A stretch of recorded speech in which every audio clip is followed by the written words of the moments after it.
Hello viewers, আসসালামু আলাইকুম। Welcome to my new another blog. আজকে নতুন একটি ব্লগে আপনাদের স্বাগত জানাচ্ছি।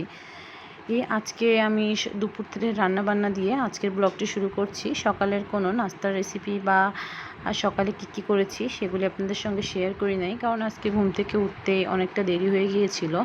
এই যে আমি মাংসটা রান্না করছি, আমি আজকে সকালে বাজার থেকে কিনে আনিয়েছি। আমি সবসময় আপনাদের সঙ্গে বলি যে আমরা প্রত্যেক দিন যখনই মাংস রান্না করি বেশিরভাগ সময়ই বাজার থেকে নিয়ে এসে তারপর রান্না করি। আর খুব কমই আমি মাংসটা ফ্রোজেন করে রাখি। আর আমি রেগুলার মাংস কিনে এনে রান্না করতেই বেশি পছন্দ করি, কারণ সেটার টেস্টটা একদম ভালো থাকে। আর ফ্রিজের কোনো জিনিস খেতে আমার খুব একটা ভালো লাগে না। আমি মাছ ছাড়া মাংসটা খুব কম ফ্রোজেন করি, কারণ হচ্ছে মাছ তো রোজ কেটে খাওয়া মুশকিল, আর গরুর মাংস তো একদম সরাসরি রেডি পাওয়া যায়, যেটা নিয়ে এসে আমরা একটু ধুয়ে রান্না করে দিতে পারি। আর এদিকে আমি অন্য চুলায় পটল ভাজি বসিয়েছিলাম। আমি এর আগে আপনাদের সঙ্গে গল্প করেছিলাম যে আমার ছেলের পটল ভাজি ভীষণ পছন্দ, আর এভাবে পটল ভাজিটা আমারও অনেক ভালো লাগে।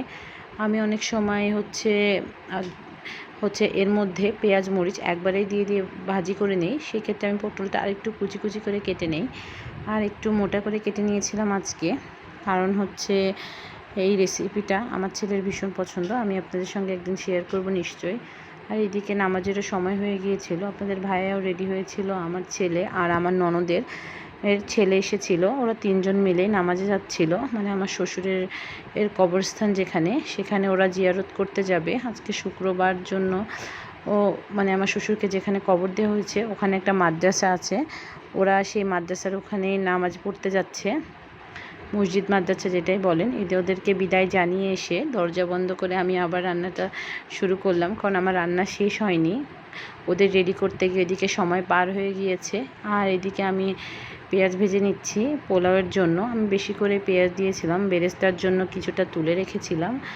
আর পোলাওর চালটা আমি খুব সুন্দর করে ভেজে নিয়েছি। ভিডিওতে হয়তো খুব কম সময়ের জন্য দেখা যাচ্ছে, আসলে না, আমি প্রায় 4 মিনিট কি 5 মিনিট ধরে ভেজে নিয়েছি, কারণ পোলাওর চালটা আপনারা যত সুন্দর করে ভাজবেন পোলাওটা খেতে ঠিক ততটাই টেস্টি হবে। আর পোলাওটা হচ্ছে ঝরঝরা হবে, কখনো হচ্ছে নরম হয়ে যাবে না।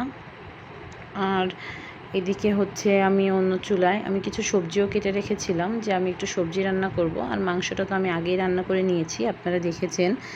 আর এদিকে আমি পোলাওয়ে পানি দিয়ে দিলাম, যে আমি খুবই তাড়াতাড়ি রান্না করছি।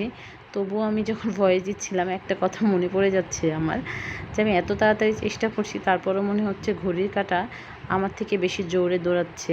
আমি ঘড়ির কাঁটার সঙ্গে পাচ্ছি না, কারণ আপনাদের ভাইয়ার আসার সময় হয়ে যাবে। ও সব সময় নামাজ পড়ে এসে 5 থেকে 10 মিনিট পরে দুপুরের খাবার খায়।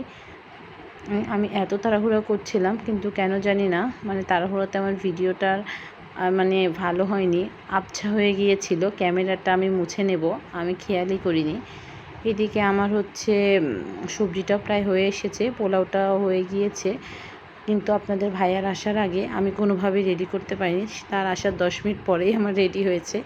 এই যে দেখেন, আমি সব আইটেমগুলো বেড়ে নিয়েছি পরিবেশনের জন্য, আর সেটা আপনাদের সঙ্গে শেয়ার করলাম। ভিডিওটি যদি ভালো লাগে অবশ্যই